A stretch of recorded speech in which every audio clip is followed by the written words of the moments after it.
രാഷ്ട്രീയത്തിൽ വലിയ കോളിളക്കം സൃഷ്ടിച്ചുകൊണ്ട് ബീഹാർ മുഖ്യമന്ത്രി നിതീഷ് കുമാറുമായി ബന്ധപ്പെട്ട നിഖാബ് വിവാദം പുതിയ തലങ്ങളിലേക്ക് വ്യാപിക്കുകയാണ്. ഭരണഘടനാ പദവികൾ അലങ്കരിക്കുന്ന പ്രമുഖ നേതാക്കളുടെ ഭാഗത്തു നിന്നുണ്ടായ പ്രസ്താവനകളും പെരുമാറ്റങ്ങളും മതേതര ഇന്ത്യയുടെ അന്തസത്തയ്ക്ക് എത്രത്തോളം പോറലേൽപ്പിക്കുന്നു എന്ന ഗൗരവകരമായ ചർച്ചകൾക്കാണ് ഈ സംഭവം വഴിവെച്ചിരിക്കുന്നത്. ഒരു പൊതുചടങ്ങിൽ വെച്ച് മുസ്ലിം യുവതിയോട് നിതീഷ് കുമാർ നടത്തിയ മോശം പെരുമാറ്റത്തെ ചൊല്ലിയുള്ള വിവാദം അടങ്ങുന്നതിന് മുൻപേ അതിനെ ന്യായീകരിച്ചുകൊണ്ട് കേന്ദ്രമന്ത്രി ഗിരിരാജ് സിംഗ് നടത്തിയ അധിക്ഷേപ പരാമർശങ്ങൾ അന്തരീക്ഷം കൂടുതൽ കലുഷിതമാക്കിയിരിക്കുകയാണ്. രാജ്യത്തെ പൗരന്മാരുടെ വ്യക്തി സ്വാതന്ത്ര്യത്തെയും വിശ്വാസങ്ങളെയും പരിഹസിക്കുന്ന രീതിയിലുള്ള ഈ പ്രസ്താവനകൾ ജനാധിപത്യ മൂല്യങ്ങളെ സംരക്ഷിക്കേണ്ട ഭരണാധികാരികളിൽ നിന്ന് ഉണ്ടാകാൻ പാടില്ലാത്തത് ആയിരുന്നുവെന്ന വിമർശനം ഇതിനോടകം തന്നെ ശക്തമായി കഴിഞ്ഞു.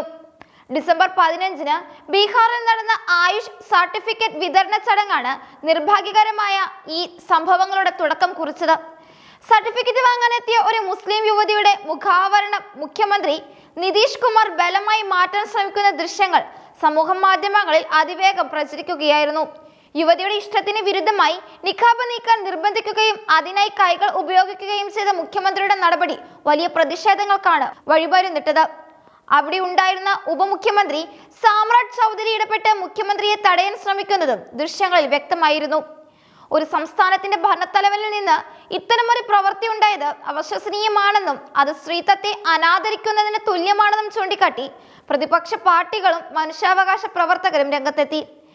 എന്നാൽ ഈ വിഷയത്തിൽ നിതീഷ് കുമാറിനെ പിന്തുണച്ചുകൊണ്ട് കേന്ദ്രമന്ത്രി ഗിരിരാജ് സിംഗ് രംഗത്തെത്തിയതോടെയാണ് വിവാദം മറ്റൊരു തലത്തിലേക്ക് ഉയർന്നത്. യുവതിയെയും അവരുടെ വിശ്വാസത്തെയും അങ്ങേയറ്റം അധിക്ഷേപിക്കുന്ന രീതിയിലുള്ള വാക്കുകളാണ് ഗിരിരാജ് സിംഗിൽ നിന്ന് ഉണ്ടായത്. പ്രതിഷേധിച്ച യുവതിയോട് ജോലി വേണമെങ്കിൽ സ്വീകരിക്കാമെന്നും അല്ലെങ്കിൽ അവർക്കല്ല നരകത്തിൽ പോകാമെന്നും സിംഗ് തുറന്നടിച്ചു. ഒരു കേന്ദ്രമന്ത്രിയുടെ പദവിയിലിരിക്കുന്ന വ്യക്തി ഇത്രയും തരം താഴ്ന്ന രീതിയിൽ സംസാരിച്ചത് പൊതുസമൂഹത്തെ ഞെട്ടിച്ചിരിക്കുകയാണ്. അപ്പോയിന്റ്മെന്റ് ലെറ്റർ വാങ്ങാൻ വരുമ്പോൾ മുഖം കാണിക്കാത്തത് ശരിയല്ലെന്നും ഇത് ഇന്ത്യയാണെന്നും പാകിസ്ഥാൻ അല്ലെന്നും അദ്ദേഹം ആവർത്തിച്ചു പറഞ്ഞു. രാജ്യത്തിന്റെ നിയമവ്യവസ്ഥയും സുരക്ഷാ പ്രോട്ടോകോളുകളെയും ഉദ്ധരിച്ചുകൊണ്ടാണ് ഗിരിരാജ് സിംഗ് തന്റെ നിലപാടിനെ ന്യായീകരിക്കാൻ ശ്രമിച്ചത്. വിമാനത്താവളങ്ങളിലും പാസ്പോർട്ട് നടപടികളിലും മുഖം കാണിക്കേണ്ടി വരുന്നില്ലേ എന്ന ചോദ്യം ഉന്നയിച്ച അദ്ദേഹം ഇന്ത്യ ഒരു ഇസ്ലാമിക രാജ്യമല്ലെന്ന് പ്രഖ്യാപിച്ചുകൊണ്ടാണ് വിവാദപരമായ അധിക്ഷേപം നടത്തിയത്. ഒരു പൗരന്റെ വിശ്വാസത്തെയും തീരുമാനത്തെയും നരകമെന്ന് വിശേഷിപ്പിച്ചത് ഭരണഘടനാ വിരുദ്ധമാണെന്ന വികാരം പല കേന്ദ്രങ്ങളിൽ നിന്നും ഉയർന്നു. ഗിരിരാജ് സിംഗിന്റെ ഈ വർഗീയ ചുവയുള്ള പരാമർശങ്ങൾക്കെതിരെ കോൺഗ്രസ് ഉൾപ്പെടെയുള്ള രാഷ്ട്രീയ കക്ഷികൾ കടുത്ത നിലപാടാണ് സ്വീകരിച്ചിരിക്കുന്നത്. കോൺഗ്രസ് MP താരിഖ് അൻവർ ഈ വിഷയത്തിൽ ശക്തമായ ഭാഷയിൽ തന്നെ പ്രതികരിച്ചു. ഇന്ത്യ ഒരു മതേതര രാജ്യമാണെന്നും ഇവിടെ ഓരോ പൗരനും സ്വന്തം മതവിശ്വാസം അനുസരിച്ച് ജീവിക്കാനും വസ്ത്രം ധരിക്കാനുമുള്ള അവകാശമുണ്ടെന്നും അദ്ദേഹം ഓർമ്മിപ്പിച്ചു. ഒരു മുഖ്യമന്ത്രി ഇത്തരത്തിലൊരു യുവതിയുടെ വസ്ത്രധാരണത്തിൽ കടന്നു കയറുന്നത് അങ്ങേയറ്റം ലജ്ജാകരമാണെന്നും അതിനെ ന്യായീകരിക്കുന്ന കേന്ദ്രമന്ത്രിയുടെ നിലപാട് ഭരണഘടനയോടുള്ള വെല്ലുവിളിയാണെന്നും അദ്ദേഹം കൂട്ടിച്ചേർത്തു. വോട്ട് ബാങ്ക് രാഷ്ട്രീയത്തിന് വേണ്ടി മതപരമായ വികാരങ്ങളെ വ്രണപ്പെടുത്തുന്ന പ്രവണതയാണ് ഇവിടെ കാണുന്നതെന്ന് രാഷ്ട്രീയ നിരീക്ഷകർ വിലയിരുത്തുന്നു. ഇതിനിടയിൽ ഉത്തർപ്രദേശ് ഫിഷറീസ് മന്ത്രി സഞ്ജയ് നിഷാന്റെ വാക്കുകൾ വിവാദത്തിന് മറ്റൊരു മാനമാണ് നൽകുന്നത്. നിതീഷ് കുമാറിന്റെ പ്രവൃത്തിയെക്കുറിച്ച് പ്രതികരിക്കവേ അദ്ദേഹം ഉപയോഗിച്ച ദ്വയാർത്ഥമുള്ള പരാമർശങ്ങൾ സ്ത്രീവിരുദ്ധമാണെന്ന ആക്ഷേപമാണ് ഉയർന്നത്.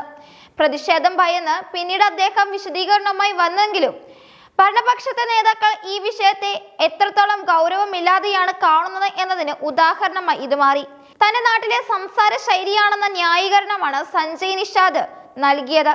എന്നിരുന്നാലും ഒരു സ്ത്രീയുടെ ആത്മാഭിമാനത്തെ ചോദ്യം ചെയ്യുന്ന തരത്തിലുള്ള ഇത്തരം ചർച്ചകൾ ജനാധിപത്യത്തിലെ ഏറ്റവും മോശമായ പ്രവണതകളാണ്. മതപരമായ ചിഹ്നങ്ങളെയും വസ്ത്രധാരണത്തെയും രാഷ്ട്രീയ ലാഭത്തിനായി ആയുധമാക്കുന്നതിലൂടെ രാജ്യത്തെ സമാധാന അന്തരീക്ഷമാണ് തകരുന്നത്. ബീഹാറിലെ ഈ സംഭവവികാസങ്ങൾ കേവലം ഒരു പ്രാദേശിക വിവാദമായി ഒതുങ്ങുന്നില്ല. രാജ്യത്തെ മുസ്ലിം ന്യൂനപക്ഷങ്ങൾക്കിടയിൽ അരക്ഷിതാവസ്ഥ സൃഷ്ടിക്കാനും വർഗീയ ധ്രുവീകരണം ഉണ്ടാക്കാനും ഇത്തരം നീക്കങ്ങൾ കാരണമാകുന്നുണ്ട്. നിയമപരമായ തിരിച്ചറിയൽ നടപടികളെയും വ്യക്തിപരമായ വിശ്വാസങ്ങളെയും തമ്മിൽ കൂട്ടിക്കുഴച്ച് ജനങ്ങളെ തെറ്റിദ്ധരിപ്പിക്കുന്ന രീതിയാണ് ഗിരിരാജ് സിംഗിനെ പോലുള്ള നേതാക്കൾ അവലംബിക്കുന്നത്. മതേതരത്വം എന്നത് വായുവിൽ നിൽക്കുന്ന ഒന്നല്ലെന്നും അത് ഓരോ പൗരന്റെയും വ്യക്തി സ്വാതന്ത്ര്യത്തെ ബഹുമാനിക്കുന്നതിലൂടെയാണ് പുലരേണ്ടതെന്നും ഇവിടുത്തെ ഭരണാധികാരികൾ വിസ്മരിക്കുകയാണ്. വസ്ത്രധാരണത്തിന്റെ പേരിൽ ഒരു പൗരനെ നരകത്തിലേക്ക് അയക്കാൻ ആഹ്വാനം ചെയ്യുന്നത് ഒരു പരിഷ്കൃത സമൂഹത്തിന് ചേർന്നതല്ല. അധികാരത്തിന്റെ ഹുങ്കിൽ സാധാരണക്കാരുടെ സ്വകാര്യതയിലേക്കും വിശ്വാസങ്ങളിലേക്കും കടന്നു കയറുന്ന രാഷ്ട്രീയ സംസ്കാരം ഇന്ത്യയുടെ ഐക്യത്തിന് തന്നെ ഭീഷണിയാണ്. നിതീഷ് കുമാർ നടത്തിയ അനാവശ്യമായ ഇടപെടലും അതിനെ തുടർന്ന് BJP നേതാക്കൾ ഉയർത്തുന്ന വിദ്വേഷ പ്രസംഗങ്ങളും വരും ദിവസങ്ങളിൽ വലിയ രാഷ്ട്രീയ പ്രത്യാഘാതങ്ങൾ ഉണ്ടാക്കുമെന്നതും ഉറപ്പാണ്. മതേതര ഇന്ത്യയുടെ അന്തസ്സും സ്ത്രീകളുടെ ആത്മാഭിമാനവും സംരക്ഷിക്കാൻ പ്രതിജ്ഞാബദ്ധരായവർ തന്നെ അത് കാറ്റിൽ പറത്തുമ്പോൾ ജനാധിപത്യം വലിയൊരു ചോദ്യചിഹ്നമായി അവശേഷിക്കുന്നു. രാഷ്ട്രീയ താല്പര്യങ്ങൾക്കപ്പുറം ഓരോ വ്യക്തിയുടെയും അന്തസ്സിനെ മാനിക്കുന്ന സന്നദ്ധത ഭരണാധികാരികൾ പ്രകടിപ്പിക്കാത്ത കാലത്തോളം ഇത്തരം വിവാദങ്ങൾ ആവർത്തിച്ചു കൊണ്ടിരിക്കും. ബീഹാറിൽ ആരംഭിച്ച ഈ വിവാദം ദേശീയ തലത്തിൽ തന്നെ ഭരണഘടനയുടെ 25-ാം അനുച്ഛേദം ഉറപ്പു നൽകുന്ന മതസ്വാതന്ത്ര്യത്തെക്കുറിച്ചുള്ള പുതിയ സംവാദങ്ങൾക്ക് തുടക്കം കുറിച്ചിരിക്കുകയാണ്.